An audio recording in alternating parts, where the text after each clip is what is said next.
Hello, this is the first part of a most unlikely collection by Neon Zangetsu, for now. Link will be in the description. All author's notes have been removed between chapters, also any NSFW scene will be removed. This part will cover Chapter 1 to 13. Chapter 1. A most unlikely encounter, the message is relayed. Across all realms, through worlds dying and dead, the beast hunts any wearing its face. Some choose to hunt the beast instead. One pair prove more successful than most. It is a threat to everything they stand for, and so when the Grail offers them a deal, the take, seek it out for themselves, in world after world. Sometimes they arrive too late to do anything more than pick up the ashes. Sometimes they find a resistance. Those who through some manner or means manage to repel the creature that calls itself beast. Some fall to it, few know the truth. This is no true beast but a pretender, something with the potential to become much worse. And eventually they find it. Or perhaps the beast finds them. Who can say? On a world bleak and barren at the end of time, the sky scorched red and the earth cracked with fire, they finally cornered the man who became a monster. All around him the realm wept, no longer having the strength to resist the corroded presence that had ravaged its decaying bones. All hope of victory had been beaten from it, blackening the earth underfoot. Like mud, it sucked at Naruto's boots with every step, trying to creep up his legs and drag him under the mire. He resisted it through sheer force of will, and in time, realizing it had bitten off more than it could chew without its master. There were things in the mud, horrible, shapeless things, waiting for the right moment to drag them down. "This is a bad place," Kaguya whispered as she clung to his shoulders tightly, pale eyes regarding the charred fields, muddy mire and twisted trees in mournful silence. "I don't like it here." "Don't worry." Foreigner's hand rose to pat her little head. "We won't linger long." "I hope you're right." A flock of withered crows scattered as they climbed the hill, forcing a flinch from the girl. "He's watching us," she murmured. Blue eyes regarded the looming crimson clouds. "I know." Ascending a winding path that might have once been flanked by a picket fence, they reached their destination soon enough, and their target beyond. Indeed, they found the beast easily enough. He didn't even try to hide, nor did he make any attempt to escape. This was his world now. The creatures here served him. What need had he to flee? Perched on the ruined remains of what might have been a small cottage, he loomed large over the landscape, the lord of his domain of all he surveyed. He was far too busy with his meal to greet them, too busy devouring the last dregs of a servant to notice their presence. Even from this distance, Foreigner recognized that distinctive grab. "Is that?" The words clenched in his throat. Kaguya saw who it was and retched. Naruto willed himself forward, hands balling into fists at his side. Until then, they hadn't want to admit it. They'd wanted to believe there was still some hope for this iteration of himself, that he could be redeemed, could be saved, brought back from the brink. Part of him still did. That part had just been dealt a grievous wound. Seeing is believing, as some say. He expected blind fury, a slavering, drooling monster. Instead, he received something else entirely. Oh, good. That monstrous yet still somewhat humanoid head rose at their approach, teeth still stained with the remains of its last meal. Whiskered cheeks. No, wrong, the marks were thicker than they should be. Dimpled in a small smile. "One of you actually came looking for me." Swaying, he clambered upright on the thatch roof. "Well, hello there. Welcome to my world. I wasn't expecting guests. Just let me finish up here and I'll be right with you. Don't go anywhere. Kids Tilda!" Kaguya raised a hand to strike, and Naruto swatted it down with a glower. "Not yet," he hissed. "Wait until he's vulnerable," she squirmed furiously.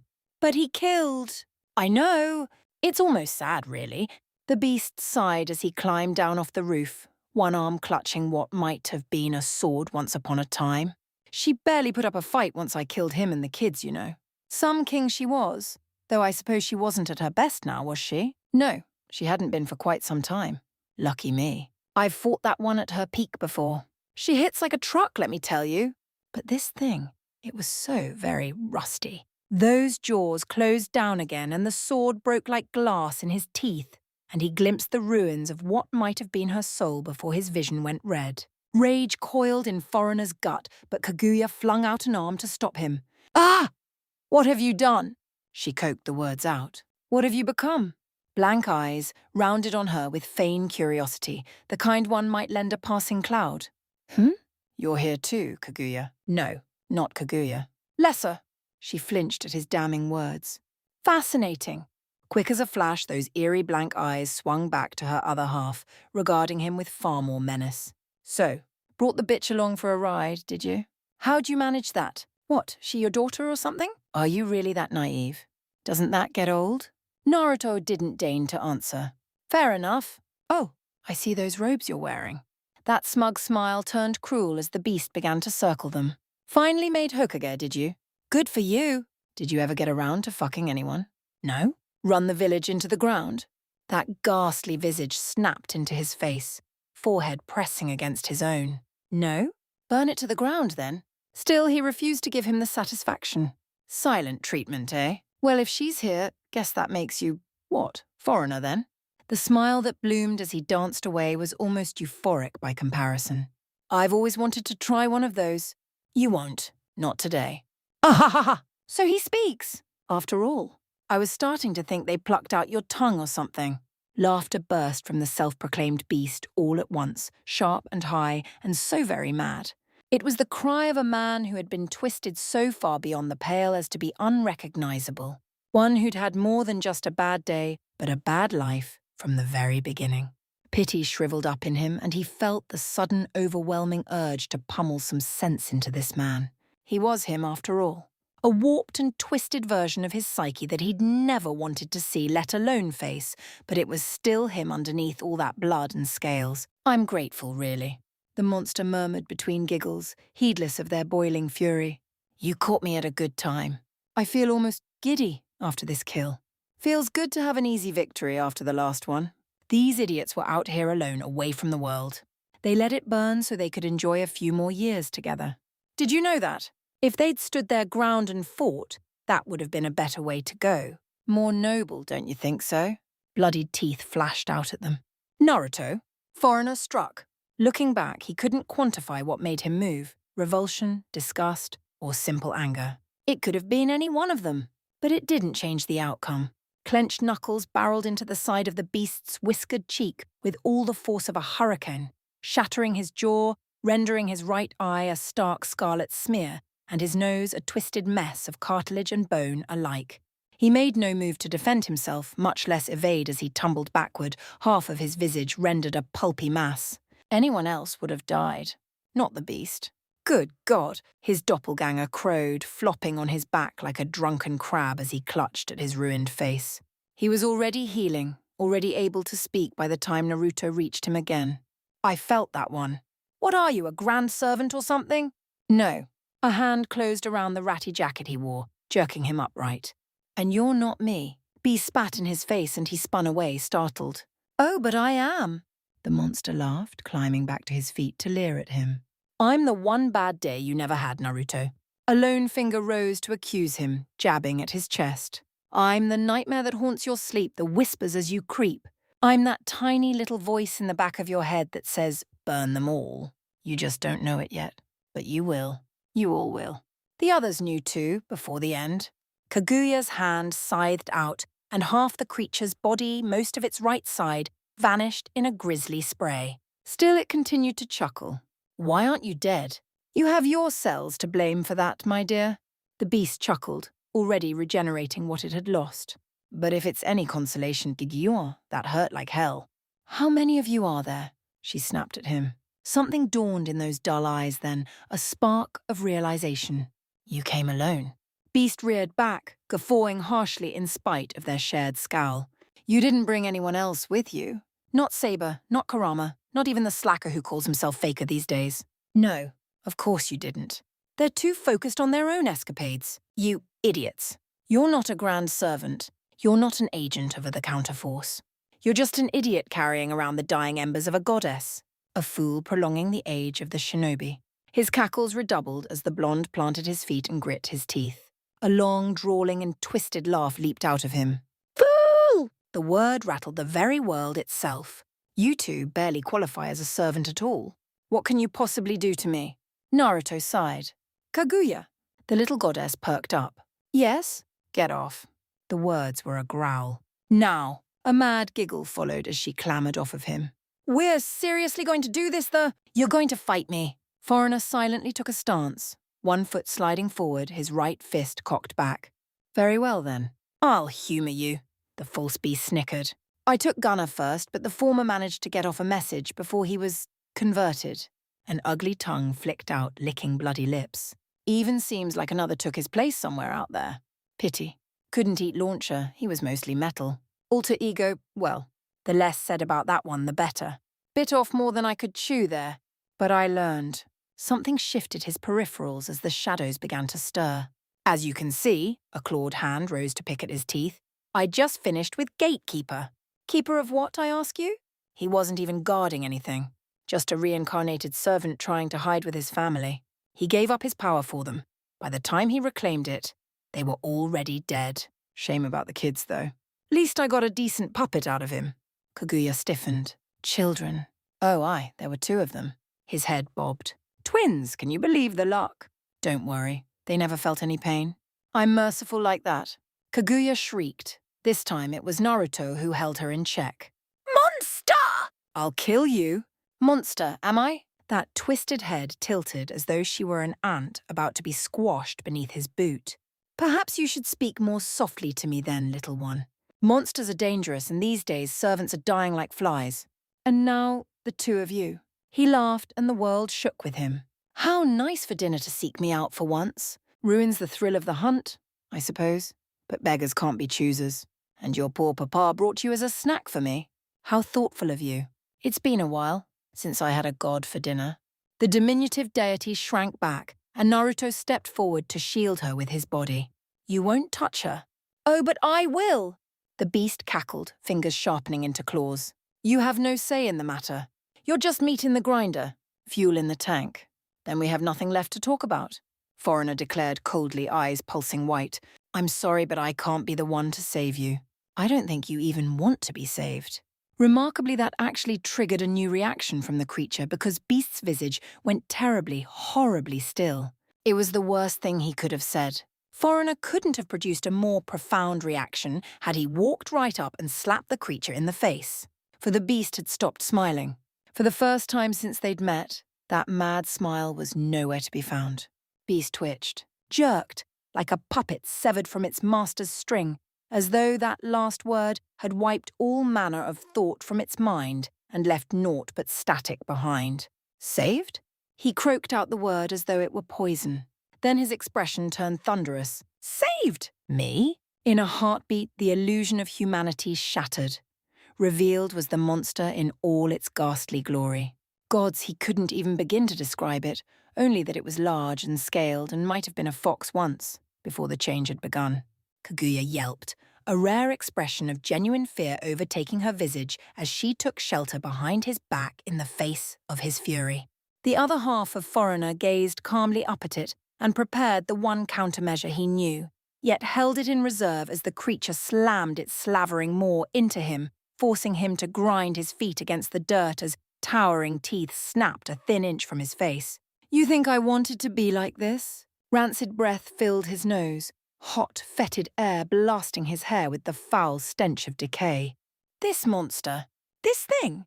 This fucking thing. No, you idiot. And you say I did not want to be saved? My world took everything from me. My wife. My child.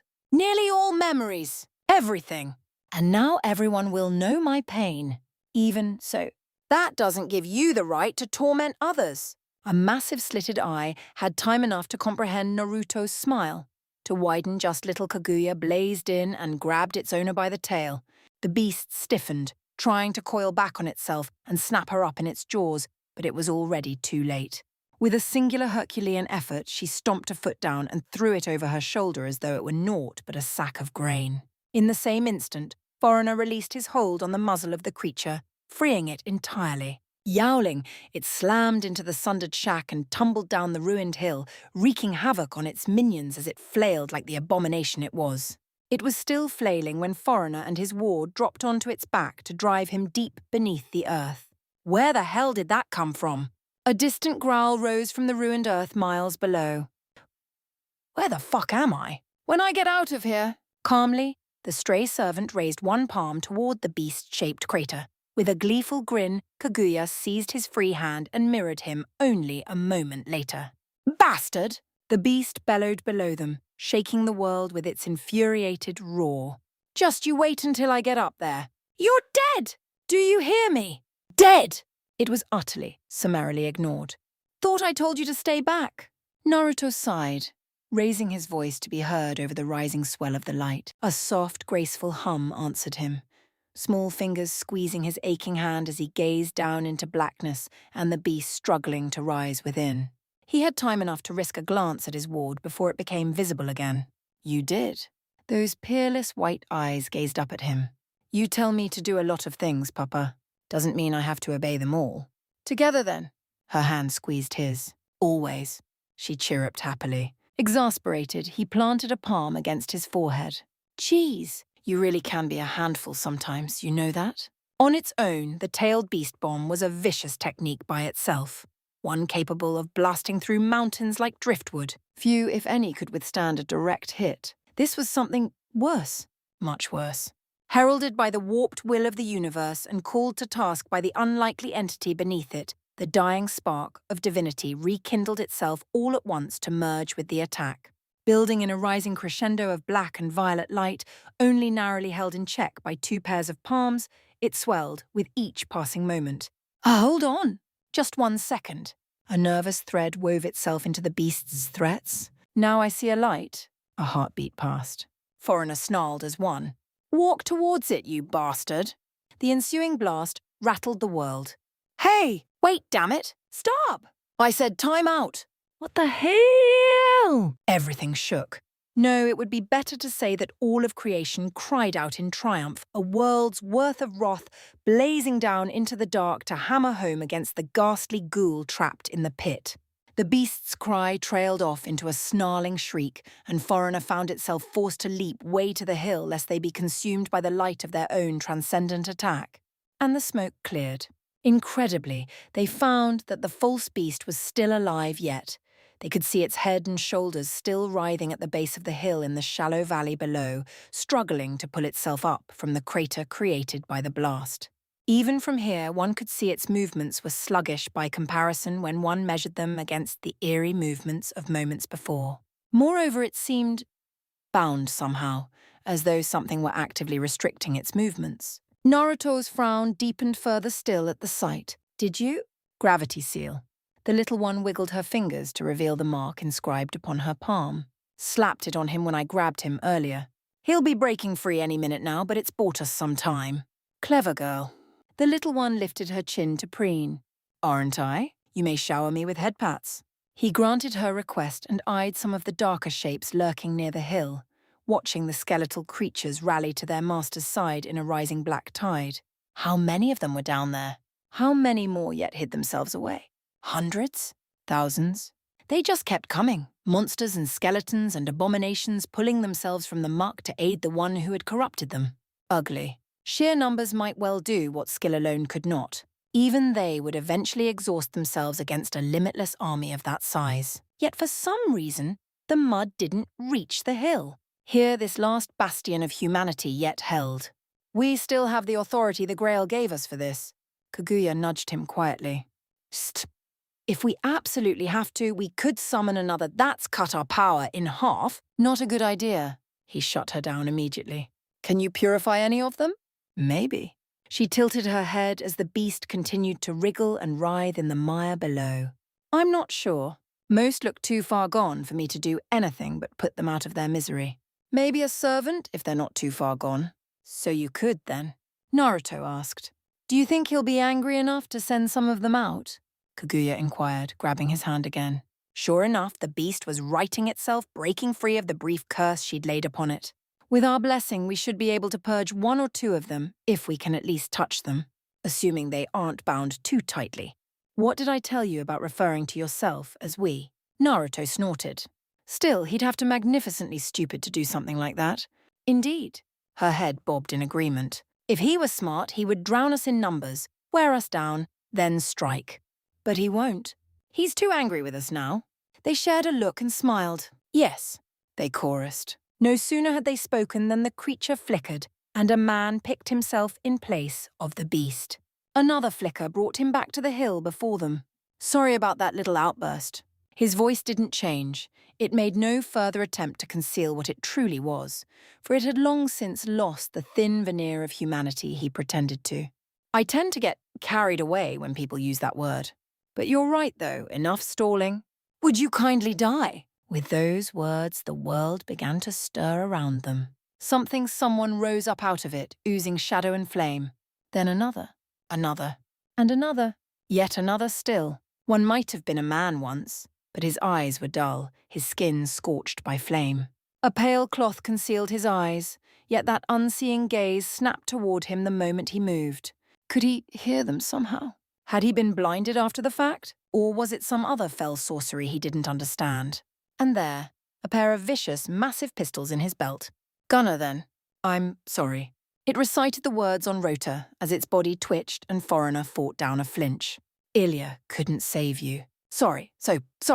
Who's Ilya? Kaguya whispered. Naruto offered a helpless shrug because the muck was stirring again. Beast's second servant rather resembled a twisted, corroded robot that had been smashed apart and put back together. Was that supposed to be a mechanical version of him? If so, the replica was rather startling at that. Crouched on all fours, it managed to look downright feral despite its blank, unassuming visage. He twitched, and that metal faceplate whipped towards him with a dull whir. He was going to assume that this was likely Launcher at that. Ceaseless, coded gibberish babbled its speakers, and he felt nothing but pity for it. The last was worse by far, if only because he was old. Someone who had lived life and grown through age. A worn and torn leather cuirass lay strapped against his body, concealing worn grey cotton and a weather-beaten brown shirt. Gatekeeper, probably. He held no cord or weapon in hand beyond a worn wooden plough, yet something told him he was the most dangerous of the bunch despite his wrinkled visage and grey hair. In contrast to the others, he was almost alive.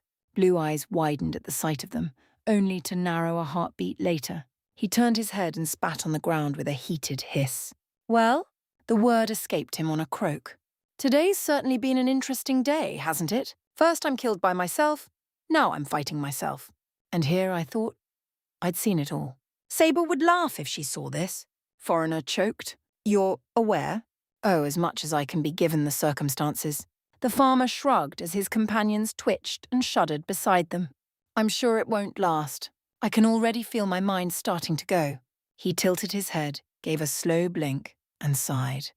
That girl by you, that's Kaguya, isn't it? Named one of the twins after her. Good to see her again. Brings back memories. What? The little goddess blinked. Gatekeeper scoffed. Why the long face? You raised me. Only feels right to name someone after you. Didn't she raise you too, kid? Naruto blinked. No? Gatekeeper turned and spat again. Strange times indeed. Multiverse theory really is a bitch. I don't understand. How are you so detached? On the contrary, I'm furious. That little shit killed my family. I want to bury this plough in his eye. But if I let myself give in to emotion now, I'll end up like Gunner over there. His grey head jerked sideways. A stuttering wreck with no sanity left to him. No thank you. I'll hold on to my mind while I still have it, if only to spite him. Don't mourn me. Don't feel bad about this. You're doing us a favour. That ancient visage creased in a careworn smile. We're already long dead. There's no saving us. Not anymore. Just kill us. Avenge us. Lay us to rest. That's enough of that, the beast interjected with another command. You've run your mouth already, old man. Now be silent. Gatekeeper glowered, but his body obeyed. He immediately dropped his weapon and started using sign language. Oh, for the love of me. Stop that! Right now! No communication! None whatsoever. 3 more servants joined them then, their bodies likewise blackened by the mud of the Grail and the beast who had consumed it. One looked little more than a 10-year-old girl with strange armour and blonde hair, so fade as to be nearly unrecognisable. The 5th was barely a shadow, like an idea scarcely even formed before being cast aside. The last stirred a strange semblance of nostalgia in Foreigner, as if he were looking at some faded mirror image of himself, cracked and twisted by time. Kaguya's reaction was slightly more profound. She would have flown at that one in a fit of fury were it not for his hand on her shoulder, clamping down with startling force. Even then, she flung an enraged glance over her shoulder, but Naruto's grip remained ironclad. Tainted and twisted, they started forward at a slow, inexorable gait. After a long moment's consideration, Beast waded in after them like a proud puppeteer. There were 7 of them, in all, Foreigner realized. Including Beast, they faced 7 corrupted iterations of himself. It was almost poetic, in a horrible, ghastly sort of way. His body tensed at the sight. One bad day can wreck a world. Beast cackled. But one bad week? That can destroy a multiverse. Prepare to be assimilated. You really think you can win this? Kaguya hastily skittered back, drawing up beside her own companion. She sounded afraid. 7 against 1 seems like good odds. The Beast beamed bloodily. Any last words? Foreigner sucked in a deep breath through his teeth. 7 against 1? No. Now it's even. His body tensed, lungs burning. And the battle began. Chapter 2, Old Friends. Give up yet, kid? Avenger fought down a twitch in his right eye. Bad enough that half the servants in Chaldea claimed to know him, but this almost put a smile on his face.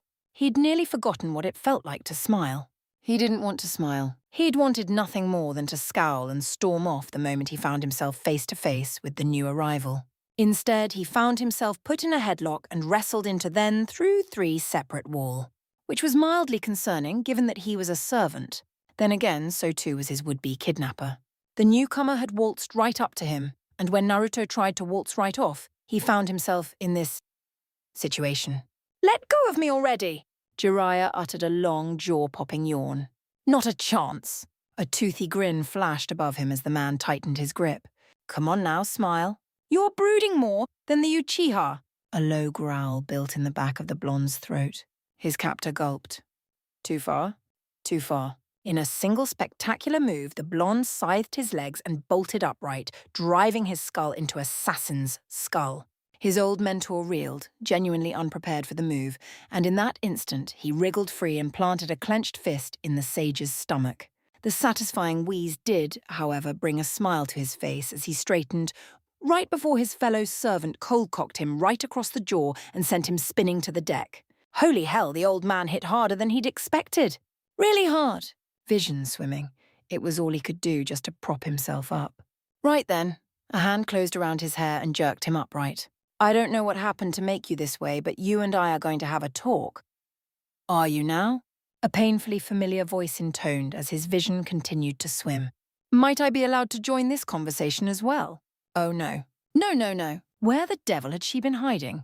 Was she watching them the whole time? Just waiting for this? Stay out of this, Saber. It's not any of your business. Naruto groaned aloud to no avail. Wait, is that your girlfriend? Jiraiya squalled. Come on, kid. Introduce me. Ho? A golden glow rose ponderously. What was that? Never mind. I'm good. Chapter 3. A most unlikely meeting. So this is where you went. She found him on the edge of the horizon, an endless white expanse that stretched out into eternity itself, void but for the sensation of hard marble against her boots. The sound echoed hollowly as she strode toward him, reverberating endlessly into the void. No one was left to hear it, here, at the end of the world. Not even the throne itself. She wondered if he could hear her approach. Perhaps he did. Perhaps he simply wasn't paying attention. Perhaps he was. Who knew? Her target simply sat there, staring at the last remnants of a dying sun. Are you going to run again? She called out into the silence. Only her echo answered. He made no move to escape, though it was well within his power. After all, he'd been half gone the last time she'd seen him, well on his way to becoming a monster, a true beast. An abomination, some said against his will. One that would have to be put down. There was no cure for what he was becoming, no wish that could undo what had been done. He did not hate the world. On the contrary, he loved it. That had been his undoing.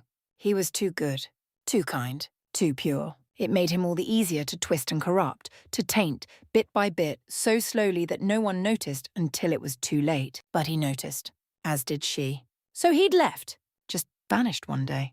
Took the Grail with him and fled, never to return. Okita had been hunting him ever since. She'd been hunting for, well, a terribly long time. That word lost its meaning centuries ago. There had been others with her, 3 of them in the beginning. But in the end, Each had fallen away by some means or another, be it violence or despair, exhaustion, or simple heartbreak. Still, she'd continued on, because she'd made a promise. She'd always tried to do the right thing, no matter the cost. She wanted to protect people. Him. The world. Now she was here to bring an end to things. To him. She owed him that much at least. She would give him rest. Her stride never faltered. Indeed, that golden gaze remained fixed on that faint orange-black speck in the distance. Ashen hair swayed about her with every step, and a tan hand absently rose to swat a stray strand out of her eyes. She paused, confused. Tan? Her skin had been pale when all this began. Before the counterforce. Before him. She'd walked to the very ends of the earth, until she could walk no more. Then she'd kept walking in spite of what they said, in defiance of reality and time. And here at last she had found him. This close she could see his coat, a loose, weather-beaten thing draped over his shoulders. It had been black and orange once, before time and tears had rendered it a shredded mess. She remembered that coat, remembered him draping it around her shoulder. His lips warm on hers, warm like his jacket, no. Okita clamped down on the fond memory before it could consume her. Don't think about it! Drifter. She spoke his nickname first, unable to say his true name. It caught in her throat, lodging against her tongue. Then it burst from her all at once. Naruto. His back tensed. Jeez. His voice cracked, rough and dry from lack of use. Persistent, ain't ya? She could have drawn her blade then and there, struck him down and been done with it. Instinct screamed at her. So too did her heart.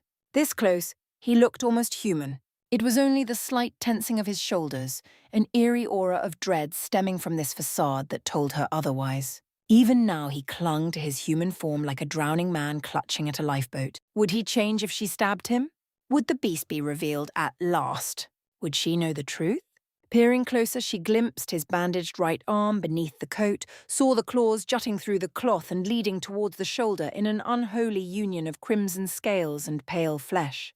Ah, so he was still trying to hide it, to stop it. His left clutched the grail, concealed in his lap. Somehow he still had it. Still hadn't used it after all these years. Why was he still holding on to it? It was pure, untouched by the crude corruption pulsing through his veins like sludge. It could grant him anything, short of a cure. She had to move. Had to strike now before she hesitated. When the ageless alter ego drew her blade, however, he looked at her.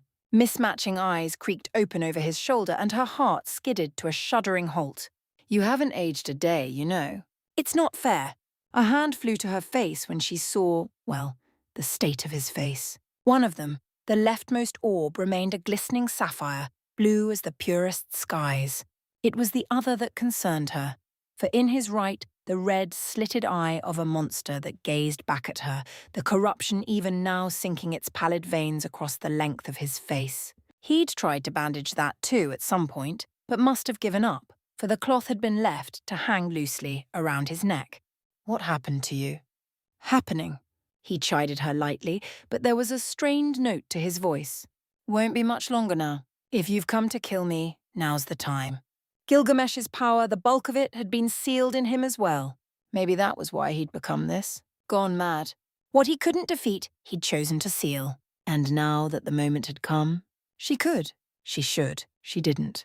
Wordlessly, Okita sheathed her sword, sat beside him and tucked her head into his shoulder. He didn't fight her. Didn't try to escape. If anything, he deflated. She couldn't do it. Seeing him again after all these years was too much. It sapped her resolve even as she struggled against it. She was just so damn happy to see him, and yet she couldn't bring herself to harm him. Found you, she murmured softly, threading her hand through his. A careworn sigh answered her. He sounded tired.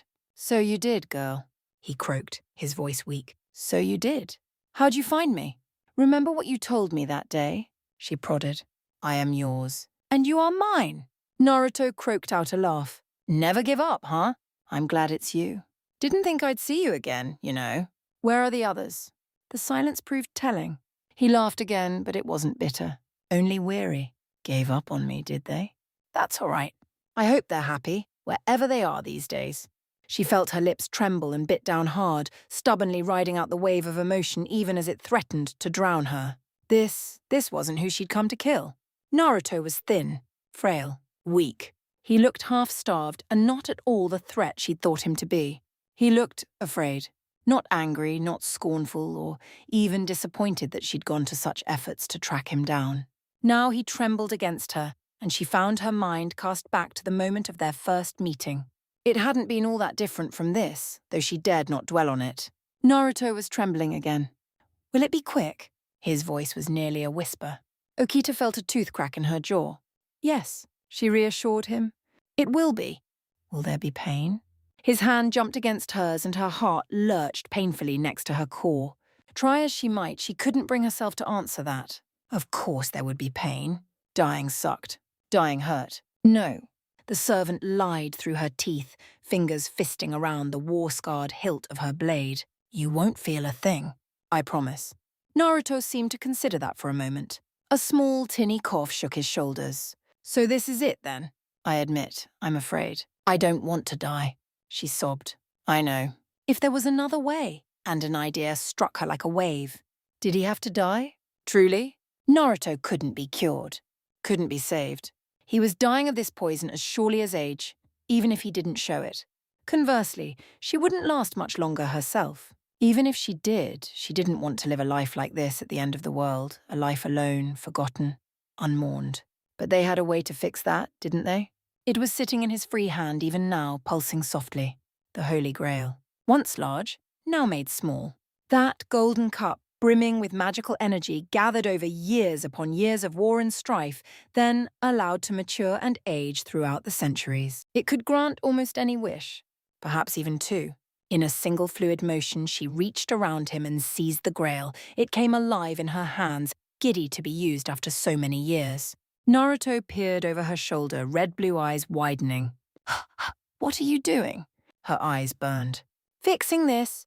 He nearly didn't have time to ask why. Or why. "Oi!" He thrashed in her arms. "Knock it off!" "Seriously." "Stop! You'll destroy yourself!" Okita willfully ignored his protests and held him back with one arm as she threaded a thought through to the Grail, asked if such a thing, if her wish, was possible.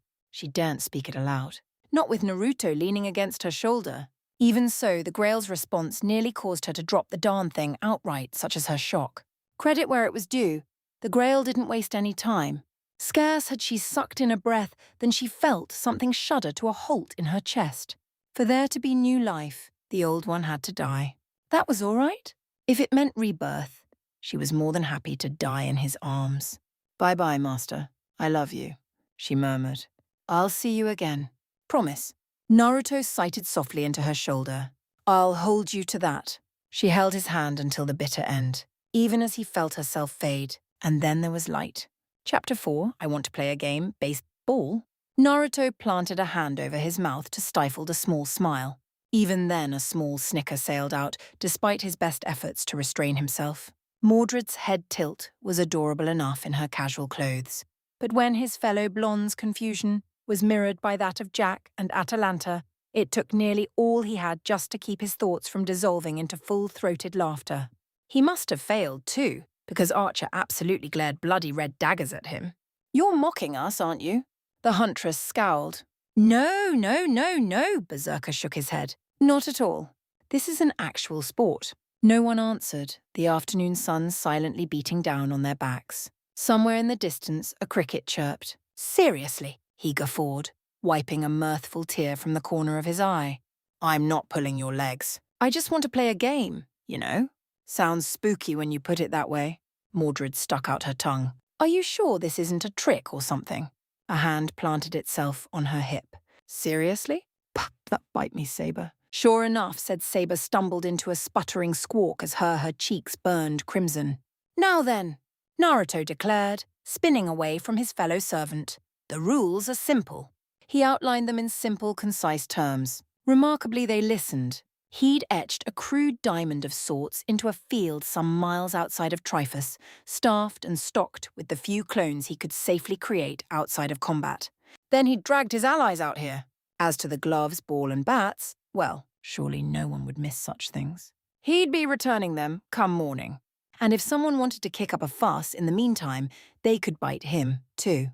It wouldn't end well for them. And if some squirrely servant of black tried to interrupt their game, they'd be in for a rude surprise at that. What? They weren't breaking any rules. Their masters had told them to take a day off. They were taking a day off. Low power only, no noble phantasms. If said day happened to consist of a superpowered game of baseball, who would know? He smiled at the thought. Any questions? 3 hands shot up immediately. Naruto facepalmed. Seriously? Am I the only one even vaguely familiar with this sport? Then teach us, Atalanta shot back. The only way to learn is through experience. So who goes with who? Mordred piped up, a snarky grin overtaking her features. I call dibs on the zombie. Yeah, what are the teams? Jack chorused, unwilling to be left out. Quick as a flash, she darted forward and grabbed his arm. We want to be with Papa. All right, then. He shuffled a curious Jack towards the pitcher's mound and placed a bat in her little hands. All you have to do is swing at the ball when one of us throws it. Think of it like throwing a knife. Mordred and Atalanta visibly twitched in the same moment. Naruto saw them out of the corner of his eye, a flicker of movement dancing in his peripherals. Little more than a slight tensing of their shoulders, but he recognized it all the same. Uh-oh. This had the potential to get bloody. Of course, they couldn't all be on the same team. Even with a small army of clones, that simply wasn't fair. Of course, he couldn't rightly leave one of them by themselves, and 3 against 1 was far from balanced, especially with the clones to back them up. He was still pondering that dilemma when fate decided to throw him a bone. Hey there, a new voice called. What are you doing way out here? Now Naruto certainly didn't recognize the armored young man materializing beside them in a shower of golden dust. He was as much a stranger to him as many members of the Black faction. Thankfully, he didn't have to probe his identity. Atalanta rounded on the newcomers immediately, ears twitching. She didn't look happy, per se, but she at least appeared to recognize one of them. Achilles! Hey, sis! The green-haired rider snapped of a snarky salute. Long time no see. You playing a game or something? Mordred swore softly. Oh, for the love of him too? A muscle jumped in the blonde's jaw. Anyone else hiding out there? Naruto called out into the field with fraying patience. Yes? No? Maybe so? How kind of you to ask, Shakespeare chimed, arriving in a swirl of mana. Here I am. Semiramis was only a heartbeat behind him. You rang? Naruto laughed incredulously. I was joking. Someone tapped him on the shoulder and, exasperated, he whirled to find Kana's serene gaze meeting his baffled one. For a terrifying moment, he wondered if Lancer had come to start their fight again, but no, that pale visage reflected none of the inner turmoil he was doubtlessly experiencing. In the end, he only sketched a humble bow. Greetings. Oh, for the love of me! Mordred nearly yelped as a small red and white ball cannoned towards her. What was that for? For bringing this upon me, Naruto shot back. Now line up, you lot. It's time to play. By the end of it all, the entire Red faction had all but joined in the fray. Ironically, more than a few servants of Black entered as well. But that's a story for another time now, isn't it?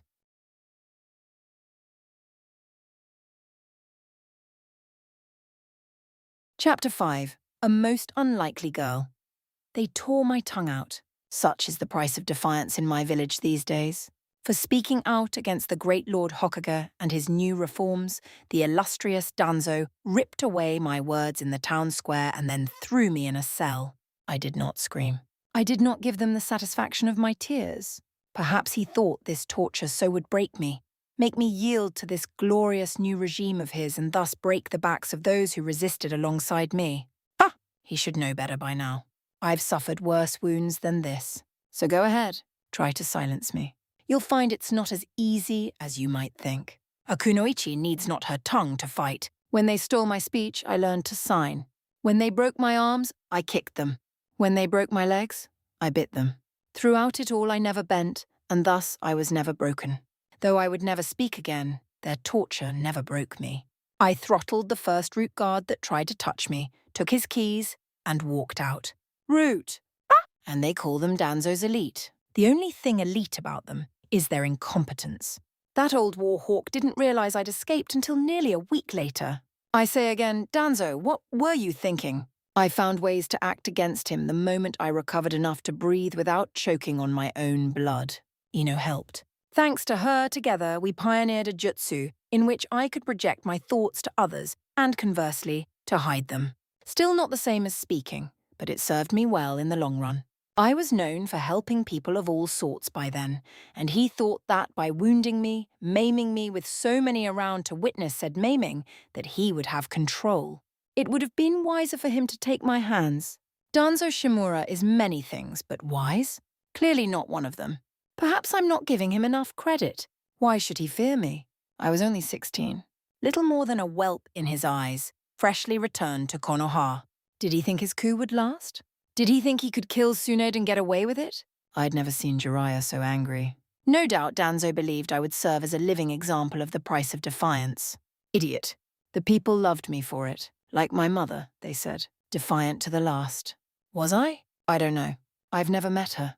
But I have met Jiraiya, and I was more than happy to help my old teacher beat that bastard into the ground. People rallied to us in droves for it, yet somehow I was the one they made Hokage years down the road. Damn it, Jiraiya! Still, being mute isn't so bad these days. I can still hear, still think, and my jutsu's proven quite handy. Shikamaru helps with the verbal orders. Lazy bugger. But he's my lazy bugger. That's what matters. I never lost control of my temper throughout the ordeal, though the last of Danzo's supporters spun their web of lies. My will stood steadfast, ironclad. I never let Jiraiya go and hunt Akatsuki. When Pain and the last of his ruined organization came knocking on our door, they found a very angry village and all her allies waiting for them. I was a sage by then. Have you seen two angry sages fight? Nagato never stood a chance. Though the village suffered, we saved all we could. I remember the old pervert shouting at me as I went around healing people with a broken arm. Perhaps things could have been different. Perhaps more of them could have survived if we'd found a better way. I tried. I healed a great many of people, even saved Kakashi-sensei from chakra exhaustion. But we lost many. So many. I did not submit. I will not never give in. Not ever. When Tobi and Sasuke came knocking, we overwhelmed them, knocked the latter out flat, and eradicated the former. That eye of his was even more troublesome. We lost Shino and Kiba trying to pin him down, but their sacrifice will never be forgotten. Thanks to them, Madara's infamous Moon's Eye plan fell apart. I met the Sage of Six Paths and accepted his mark, one I would carry for the rest of my life. There was no war afterward, only the mad machinations of an oily snake calling himself Kabuto. We dealt with all the same, though I managed to wriggle the secrets of a certain jutsu from him before I took his head. I pray I need never use it. Edo Tensei sounds ghastly. No, best to let the knowledge die with me. A bit anticlimactic, isn't it? Sakuraba got her precious Uchiha, but he'll never see the light of day now. Not when he's mad as a hatter, and blind as one too. His clan will die with him. And you know what? I think I'm all right with that. I kept my promise. She can have that emo boy, for all I care. I've got other problems to deal with. Why do I have to get married all of a sudden, Oi? I don't wanna. Continue the Uzumaki line? Material for another book? I don't get it. Why would you wait? What do you mean, another? Did you already write one about me and Sheikah? Tell me you didn't. You did? How? When did you even see? I'm going to clobber Jiraiya. I heal the innocent and condemn those who would cause chaos. Right now, a certain pervert's looking plenty guilty to me. Look, I know I'm not quite right in the head. I get that. I help people. It's what I do, what I was born for. If that makes me mad, then so be. I'll help people, even if it kills me. Let me help. I'll keep helping even after I die. I don't mind. Past, present, future. I'll help them all. I'm just a girl. Nobody special. So, please, let me help. 0000. At long last, the smoke cleared. Jiraiya could feel the worms writhing in his veins in response to the new arrival in the pit, their agitation slowly killing him with each passing moment. He wanted to rip them out of his body, dash them against the stones and crush them underfoot. He wanted them gone, but he couldn't. He dare not. Without them, he wouldn't have been able to conduct a ritual. There wouldn't be a servant. Without a servant, he couldn't fight in the war to come, and if he couldn't fight, he wouldn't be able to save Sakura, his poor adorable little niece cast aside by Tokiomi. His throat locked up at the thought. He had to do this. Endure. With this thought lurking at the forefront of his mind, Jiraiya gripped his injured arm and willed himself to stand. Zukan was watching him. He couldn't afford the slightest show of weakness. Not here. Not now. He had to be strong, even if it cost him his body, even if it cost him his mind, even if it cost him his very soul. This should be Berserker. Korea knew this, expected it even. Instead, the girl he'd summoned barely came up to his shoulders at all. Clad in a flowing red-white robe with a matching hat draped over her head, she didn't look the part. Even the garish crimson trousers and blue vest she wore beneath, doing absolutely nothing to conceal a rather generous bosom, lent the impression of assassin or rider, or even another class entirely. And yet, Karaya felt himself go terribly still in her presence. As he looked on, she removed her hat and gave her head a hard shake, as though a great weight had been lifted from her shoulders. Exposed were bright blue eyes framed by whiskered cheeks and sunny blonde hair, the latter bound back in two twin tails. Well? A sharp, sudden thought that was not his own snapped through his head like a whip. This is familiar! Are you the one who summoned me this time?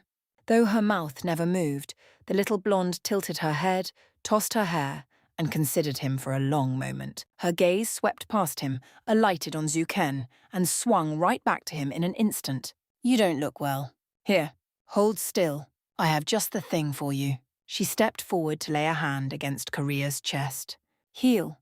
That lone word resounded in his mind like a peerless bell. Soft yet ancient, otherworldly and commanding. Incredibly, his body obeyed. The worms writhing in his body didn't die so much as they ceased to exist, eradicated beneath that gentle touch. He wanted to tell her to stop, that in performing this act of kindness she was destroying herself, eradicating the temporary circuits that sustained her form in this world. But he couldn't speak. Words failed him. All that emerged was a rattling gasp as he stumbled away, clutching at his chest. He felt the link between him and this servant waver tremulously for a moment, hold, and then snap. Their brief contract ended as quickly as it had begun. Korea nearly screamed, such was his frustration. The girl twitched but gave no other sign of discomfort. Her body seemed to shimmer slightly, a faint glow overtaking her features, but her expression never wavered, not in the least. Instead, she rounded on Zuken, who had thus far held his tongue despite his own misgivings. No longer. Ah, what have you done?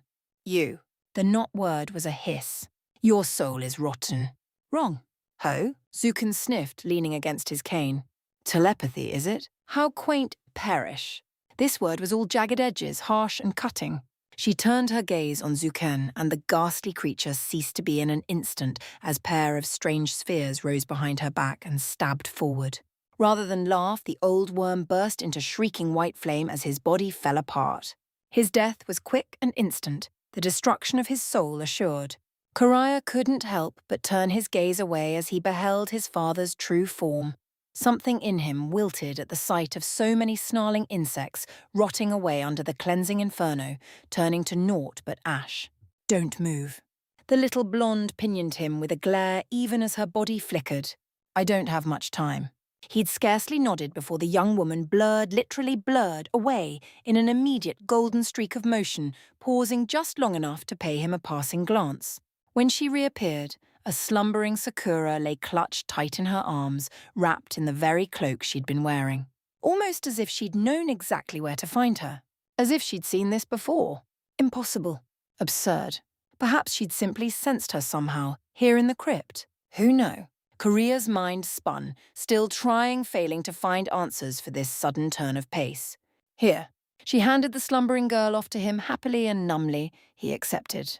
By now the collapse had well and truly begun. She looked positively translucent compared to when he'd last seen her. Bits of blue dust motes peeling off from her faltering form. Stumbling away from him like a drunkard at last call, she crashed headlong into a wall and groaned softly. A bandaged hand rose, waving him off when he tried to move to Air's side. I've healed her, she informed him primly, dropping onto her haunches. The last few months won't even be a bad memory. You can send me away now, Master. I helped. Wait! Karaya sputtered incredulously. Who are you? Why did you do this? Surely you must have some sort of wish. She was too good, too pure to be a servant. She was an angel. She'd saved him and Sakura both. And now she was content to die again. That was just too sad. He hadn't been able to do anything. All of this here had been her doing. What had he done? Nothing. Less than nothing. Berserker considered his words for a time. Then, incredibly, she smiled. Naruko? My name is Naruko. You already granted my wish this time, Master. Again came that brief mental caress, fleeting, almost mournful in its intimacy. Thanks to you, I was able to help the child I could never have, to save someone just like the man I once loved. You remind me of him. Those gentle blue eyes crinkled. You have the same kind of Sue. Take care of her, will you? She deserves a better life than this. More than this. Sakura stirred in his arms, but Karaya scarcely noticed. Instead, he choked on words that refused to come. He barely knew her, this wayward servant, yet her words cut him to the quick all the same. More than Aoi ever had. So why did this feel so familiar? A strange, splitting pain stabbed at the back of his skull, and he found himself experiencing a strange emotion. Nostalgia. As if he'd experienced this somewhere, somewhen, before, though he had not the words to describe. The pain was an angry red wave, scouring all before it. Where? Where? Where had he seen her before? In another universe, a time not so different from this, perhaps. Were they allies? Enemies? Something else entirely? He clutched at his skull. My head feels like it's splitting open. I know, came the answering sigh. Multiverse theory's a bitch, isn't it? You'll be all right in a moment. I'm nearly gone. Naruko rose slowly and stumbled over to him, shuffling on weak legs. She was crumbling now. There wasn't a thing he could do to stop it. Even as she reached for him, one of her arms crumbled away in a shower of wild blue dust, azure sparks tickling his nose as the rest of her joined it. Listen to me, and listen good, she snapped, seizing his chin in one hand, forcing him to look at her in spite of his rampant fear and confusion.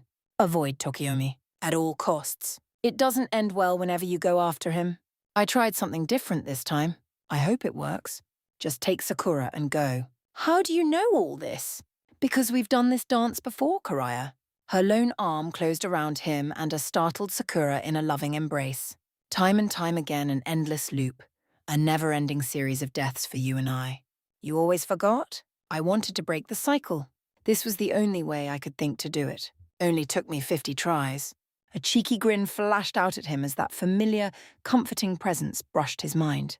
It was so nice to see you again, though this probably the last time. Warm lips pressed against his forehead. I'll never forget you. Something painful welled up in the young man's throat again. This time, he pushed past it. Wait, realization dawned.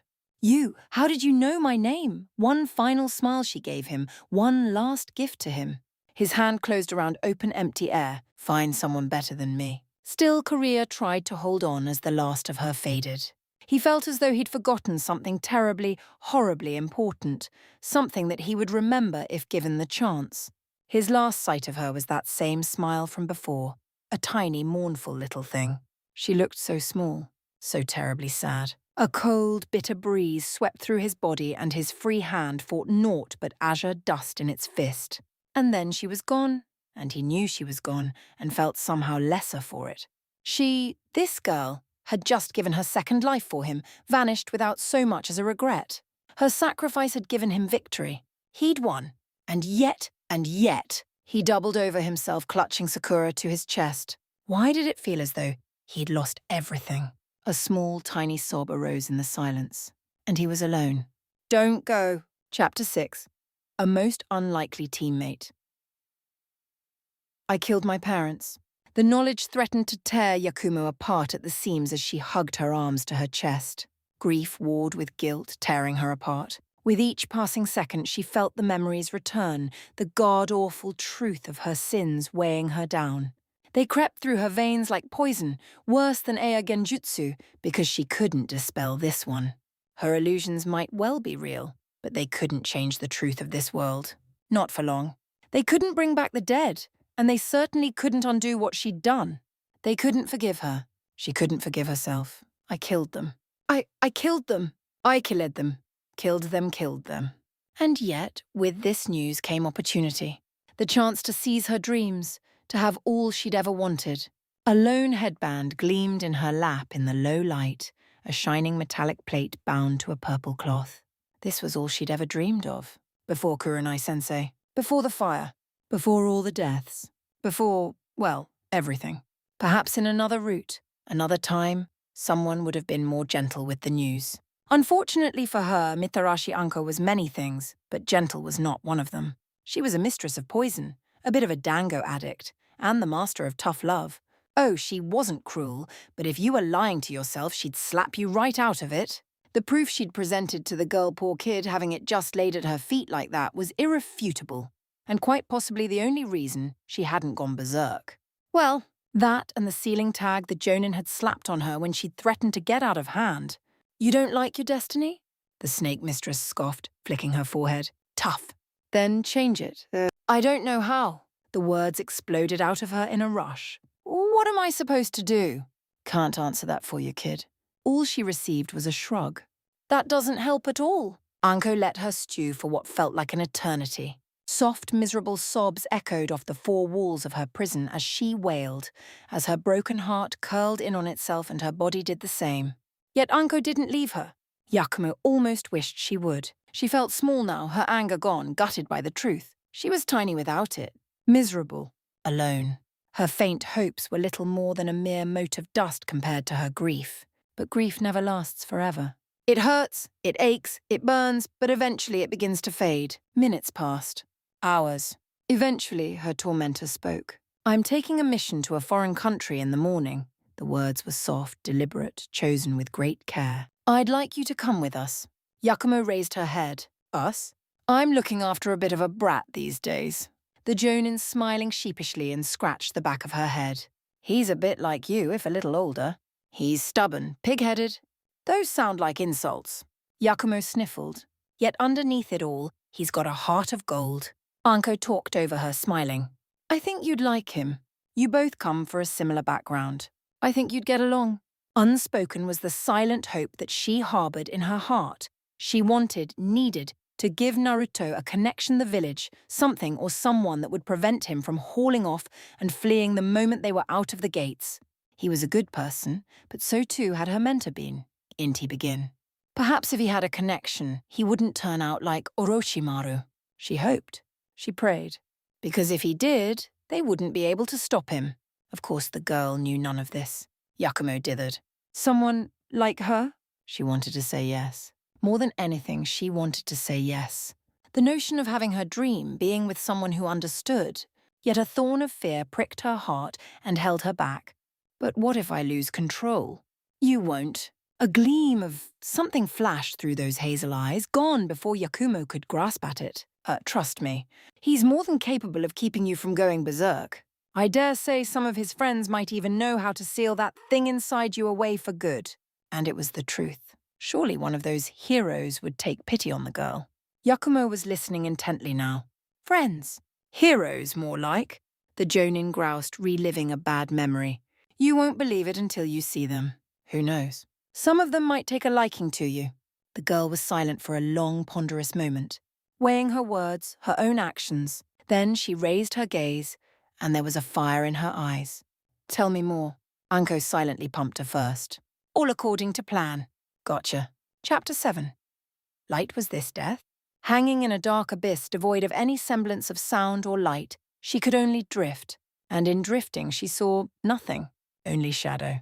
She could feel her fingertips, hands like Isogodwai, and her toes too much, but she saw none of them, only the sensation of being pain in Mirib's Wyami bleeding, accompanied by tattered thoughts, fleeting flickers of images she both could and could not deny. She felt torn, broken, as if her very soul had been shattered into so many pieces that she couldn't properly recall the moment of her death. She remembered the pain. Shadow and flame. Horrible teeth. Cannot be stopped. But bit by bit, moment after moment, she felt herself fading away. She felt cold. Terribly, horribly cold. Though she didn't want it to end this way. She wanted to see him again, because she'd held him back.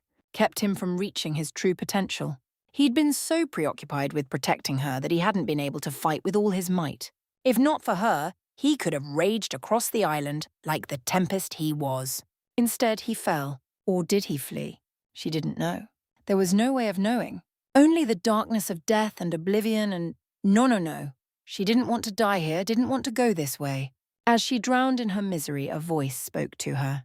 Servant, you are needed. Servant, humanity is threatened. You are needed. Humanity? What did humanity matter now? It was gone. Will you answer the call, Custer? Will you render aid? What aid could someone like her possibly give? What good was she? She tried to lift her head, but she was tired. Oh, so tired. Who was Castor? Was the voice speaking to her? Castor implied she was able to cast something.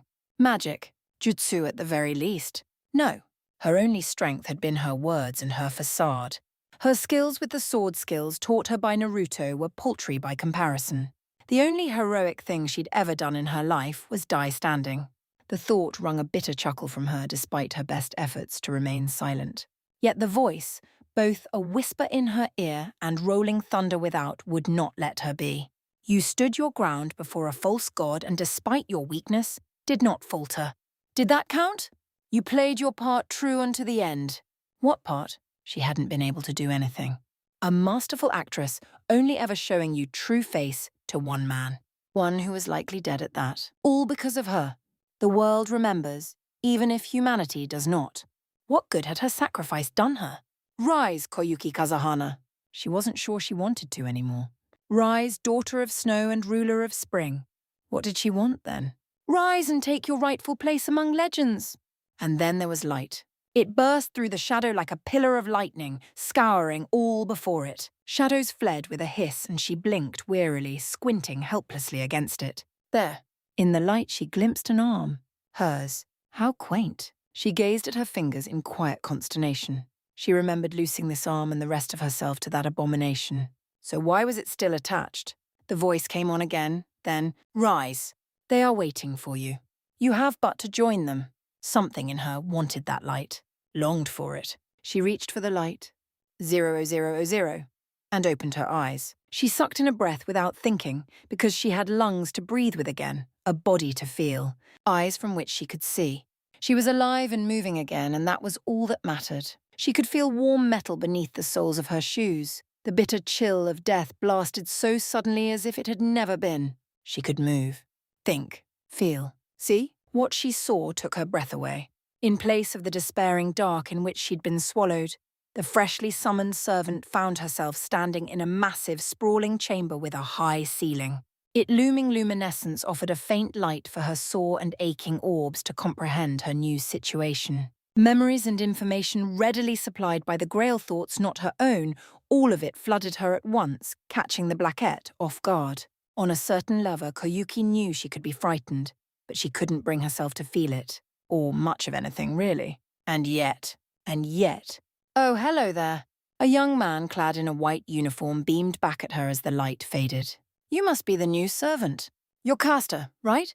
Yet, she ventured hesitantly, dithering before him. Castor took in dark hair and bright eyes, a firm yet youthful face that bespoke of honesty and hope. It almost reminded her of him. She saw the marks on his hand, felt the thin tether of energy binding her to him, to the facility itself, and almost smiled. Yes, he did remind of him. Almost as if, with that stray thought, everything came rushing back. She blinked rapidly. Once, twice, 3 times. She didn't want to remember. Ignorance was bliss, as they say. Yet her mind betrayed her all the same, and she found herself recalling her final hours. Naruto, the beast. That foul, false creature attacking her beloved like a mad dog, watching the two of them rage across the country like a pair of demons. Then that foul trick the latter used to gain the upper hand. When he hadn't been able to win alone, he'd brought an army down on her beloved's head. Even then he still might have won. She'd been a hostage. A danger. Despite all her resolve, she'd still been an unwitting handicap. Her presence had shackled him, and because of her... She wanted to know. She had to know. Though the words threatened to choke her, she dared to speak them. Is Naruto here? Ritsuka Fujimaru swore softly and planted a hand against his forehead. Oh, not again. You're the 3rd this week. Avenger's not going to be happy. Avenger? Look, I'm really sorry about this. Her master sighed. He's not in a good mood at the moment, not after last time. Last time?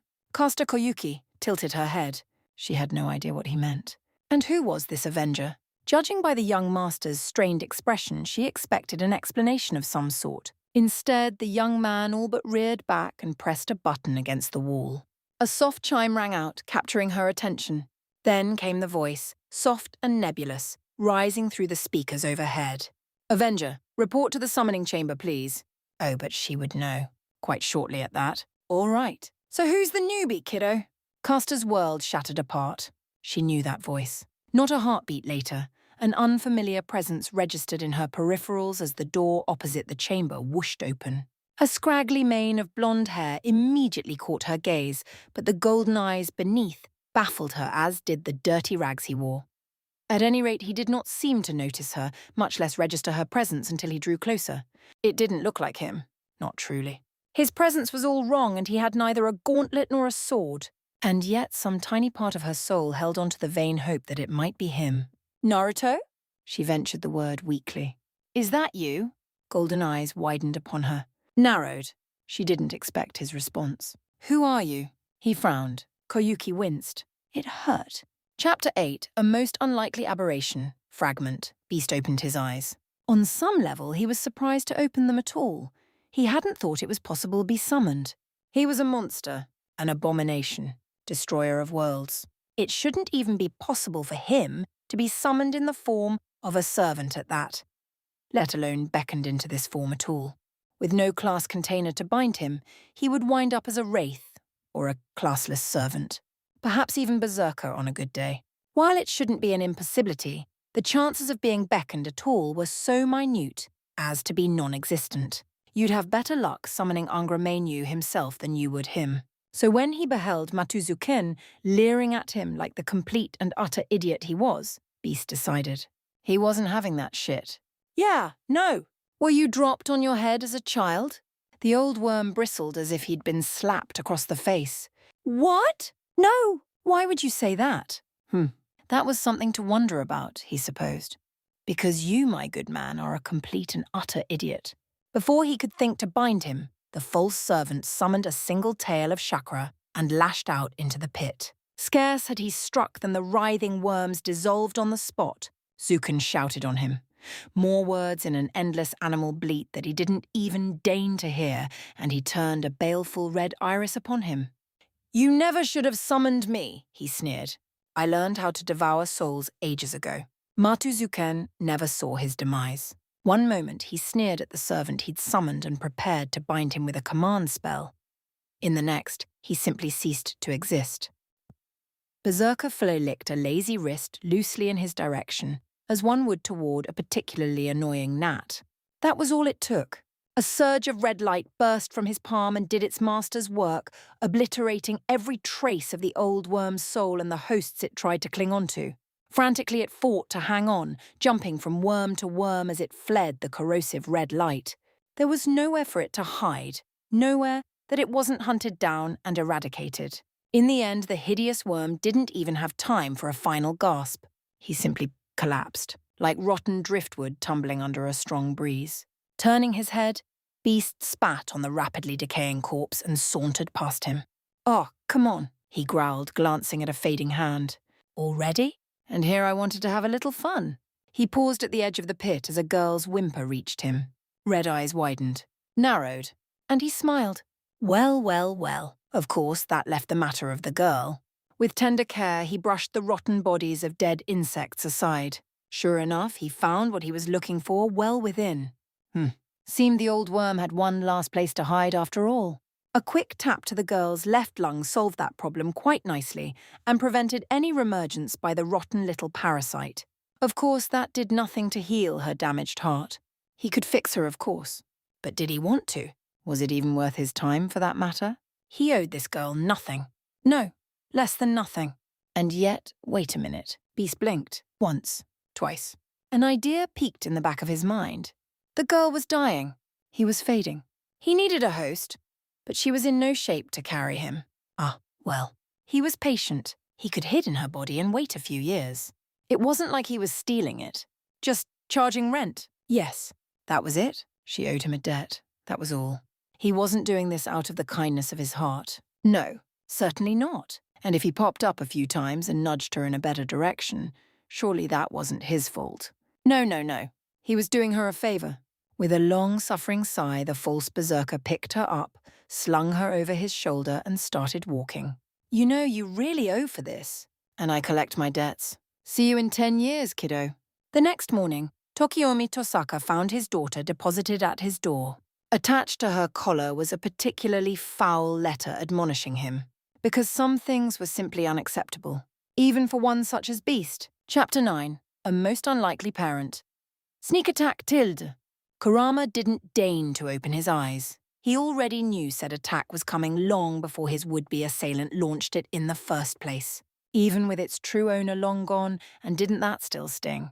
Naruto's body was nothing, if not durable these days. He barely felt the small body land on his back at all. There was only the faintest nudge against his back, scarcely enough to shift him against the bed. With little more than a grunt, he rolled over and ignored the attack altogether. Her happy chattering, however, was another matter entirely. "Dad, Dad, Dad!" A little girl's voice plucked at his ears as much as his heartstrings. "Come on, get up! You promised you'd teach me a new jutsu today. Your daughter's awake?"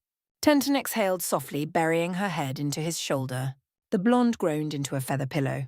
"Before sunrise, she's your daughter." "I'm pregnant. Again." Her muffled voice rose against him. "So, yours." "Hey now, you're not that far along and you know it." His wife smacked him with the said pillow. All right, I'm awake." Resigning himself to rise lest he face the wrath of the woman he loved, Kurama rolled over. "You promised." Priscilla's gem-like red eyes gazed up at him with familiar fervour he knew far too well. At 10 years old, she was her mother's child through and through, and also the eldest.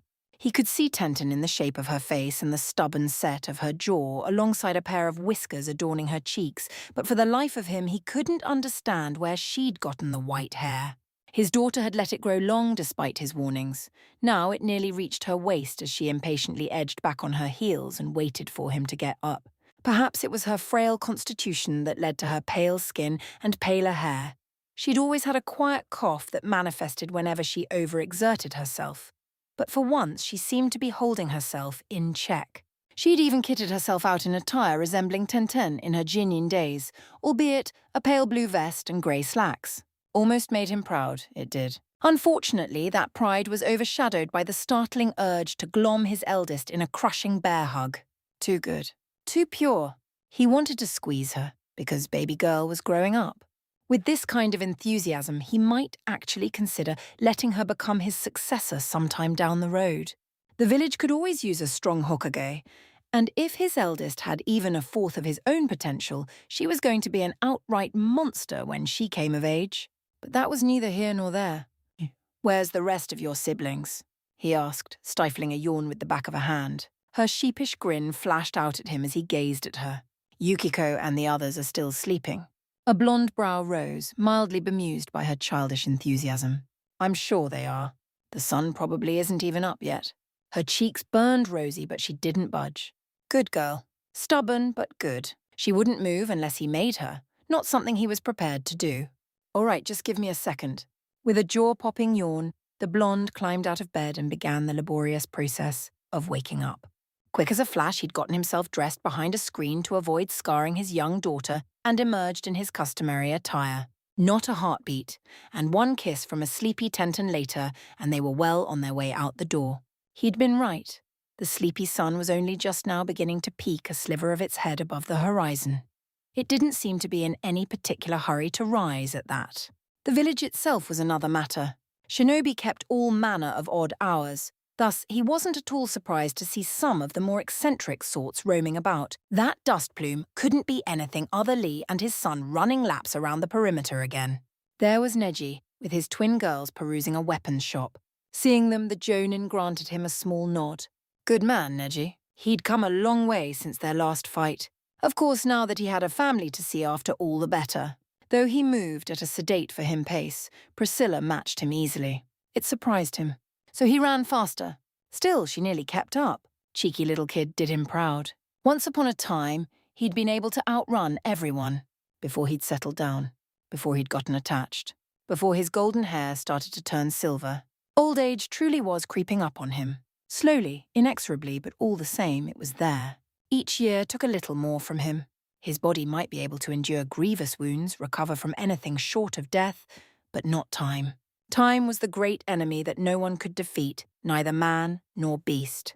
Time took its toll from him in small ways, tiny ways, so slightly as nearly not to be noticed. He wouldn't be around forever. He knew that. Well, all the more reason to prepare the next generation then. He took her to the old training ground, the one where everything had first begun so long ago. Gods, this place brought back memories of who he was, what he'd been, what they had become. The boy had slipped away from the foundation and come here sometimes. They talked often here. He'd wanted to return here before he'd died. He should have been here. Not an operative in Danzo's route. Not a broken husk, not a tortured soul, not dead. Papa? Kurama blinked, tearing himself out of the past and back to the present. It's nothing then. He began, turning to face his daughter.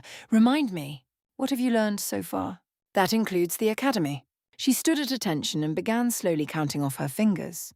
The basic clone jutsu, replacement tree walking, water walking, a minor genjutsu, and 2 earth jutsu.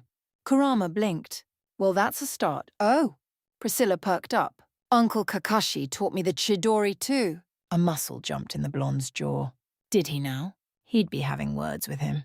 Let's start with shadow clones, then. Her delighted squeal actually made him blink. He hadn't thought anyone capable of getting to that level of pitch. They're a useful tool, and you seem to have the chakra reserves for them. When her head bobbed in frantic agreement, he laughed. Once you master that, I teach you the Rasengan, if you'd like. No child of mine's going to be taking missions without knowing how to defend themselves. Gods, the girl had a pair of lungs. Yes, yes, yes! Priscilla all but skipped from one foot to the other. You're the best! They spent the better part of a day going over that jutsu. The sun was hanging low in the sky by the time she managed to pull it off without a hitch. Priscilla's reserves were certainly large enough for the task, as one might expect of an Uzumaki. But she was still young. Creating one clone wasn't enough. She wanted to be able to make hundreds, in the blink of an eye. Without seals. Cute. For someone who could easily create thousands on a good day, Kurama found himself almost amused by her efforts. Of course, now that he'd taught her this, he knew rest of his brood would want to learn it as well, and didn't that just bugger all? A strange scent reached him all at once, wafting in on the breeze. Well, well, well, a rusty chuckle reverberated through the clearing. Isn't this just touching? Kurama paused. The stranger didn't so much arrive as he did appear, simply stepping out of the trees themselves. Clad in little more than old furs, he looked like a hunter. But there was something wrong about him. Not only his presence, but the very air itself. Everything seemed to darken around him. The green grass turned pale and dead, the once cheery sky slowly staining itself of a ghastly red. Something deep inside of him recoiled at the sight of it, yet a tiny part of him recognized the face staring at him. Beast. A name popped into his head unbidden and he frowned at it. No, not a beast. He'd seen one once, far, far from here. This was a fake, an imposter. Something to be shunned and scorned, yes, but also destroyed. Dad! Priscilla shrank back behind him. Who is that? Why does he look like you? At first Kurama froze. He almost dared to hope, but no, he knew the truth, saw the lie. Growling, the blonde fixed him with a gimlet eye. The stranger opened his mouth to speak, but he would have none of it. No, he held up a hand to forestall any such speech. I don't care what you are, and I don't care what else you're going to say. I've already made up my mind. A low snarl fled from his lips. You are a liar, a deceiver, a fake, an imposter. You're not Naruto. And the fact that you wear his face despite what you've become offends me. I barely even known you, and I'm already sick of you. Yet you dare stand before me with that visage. A touch of crimson chakra bubbled up around his shoulders. Leave, now. Affronted by his remark, the stranger merely sniffed. I think not. His hackles rose. You do not want this fight. Oh, I think I do. Kurama exhaled. Priscilla, sweetheart, go find your mother. In one smooth movement, HR slapped a hand against his daughter's shoulder and she vanished, even as his right boot stomped against the ground. A wall of earthen spikes shot up and skewered Beast before he could take so much as a single step forward. It was a very impressive jutsu, all things considered. No seals involved, nothing beyond a chakra pulse, and all of the world bent to his will. 10 dozen vicious stakes erupted from the soil, ripping him from his feet to hurl him into the air like a doll made of straw. And the illusion broke. He wasn't at all dismayed when Naruto turned out to be little more than an illusions, a facade formed by willpower and nothing else. When he found himself facing a monster out of his worst nightmare, a creature that'd send even the Ten Tails itself screaming into the void. Yet he didn't falter. Even as he watched that towering scaled bulk tear itself from the spikes, he felt no fear. A retaliatory swipe blasted off half his face and caused a brief grimace of annoyance to flash across what remained. And then it grew back. Just like that. If it's any consolation, that hurt like hell. Beast balked, eyes bulging madly. How in the hell? You don't get it, do you? The entity snarled, exposing sharpened canine teeth. Get it through that thick skull of yours.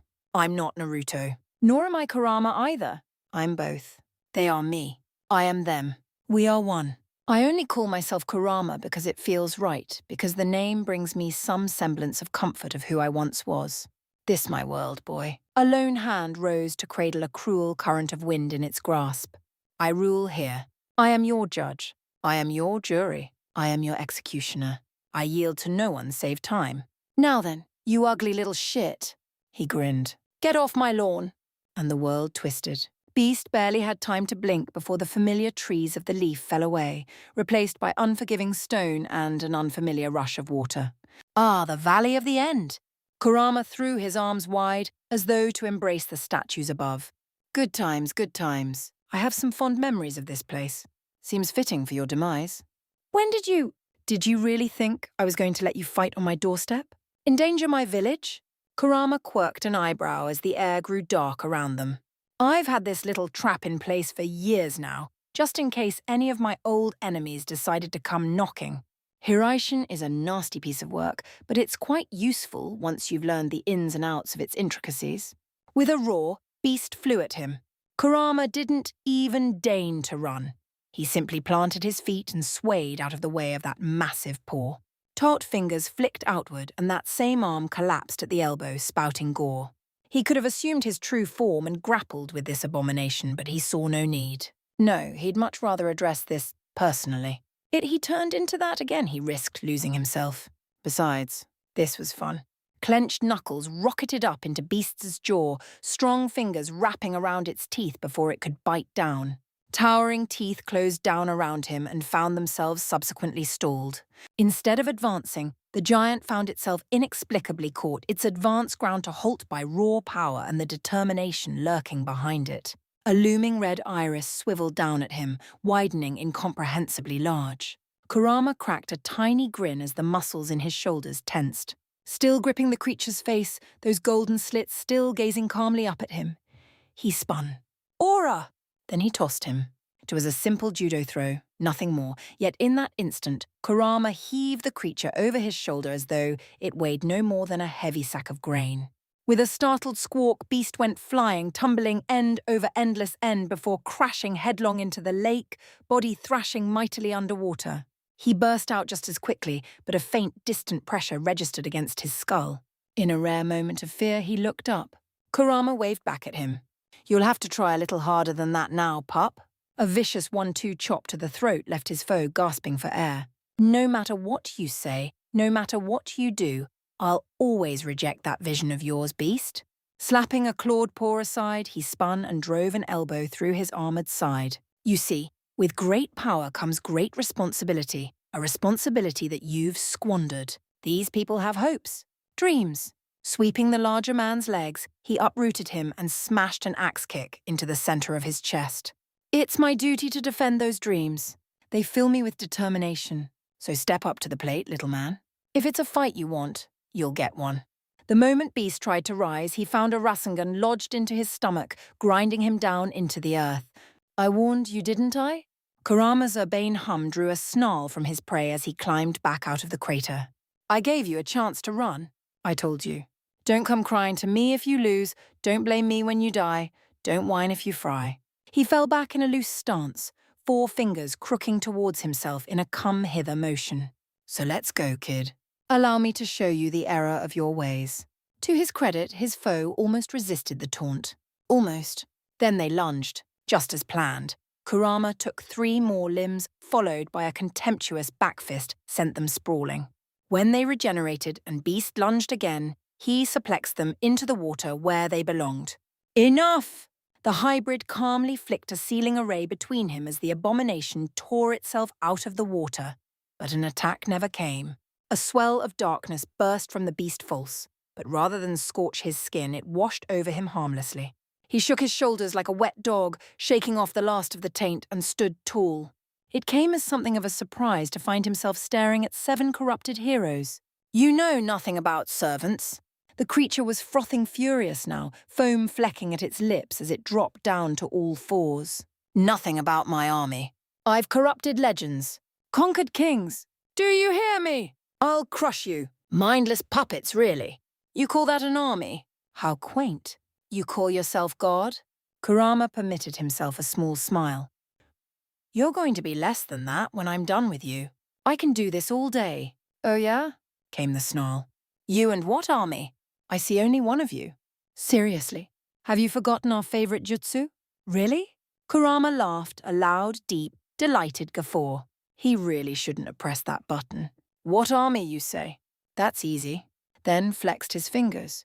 Mine. With a single plume of smoke, he had an army of his own. 1,000 scowling clones, each brimming with red chakra, each as angry as the original and nearly as solid. Nothing short of 3 blows would disperse them. And unlike Beast's pale ghosts, each held themselves capable of independent action and thought. They knew how to act as a unit. They had discipline, cohesion. Nothing like the mindless rabble surging at them. They saw the threat before them, and each were of one mind on the matter. Gentlemen, Kurama raised a hand. Present arms. Take aim. Each of the clones mirrored him. Beast bristled. I think I've blundered. A high, keening shriek built and swelled in the air. Fist a dozen. Then 100. More. And more. More still. The furious buzz of 1,000 Rasen shuriken filled the ground as one. When Kurama flicked his hand forward, so too did his clones, all in an instant. Beast didn't have time to curse them, or to snarl, or even give another grand speech. He was far, far, far too preoccupied with screaming his throat raw as the vortex swallowed him whole.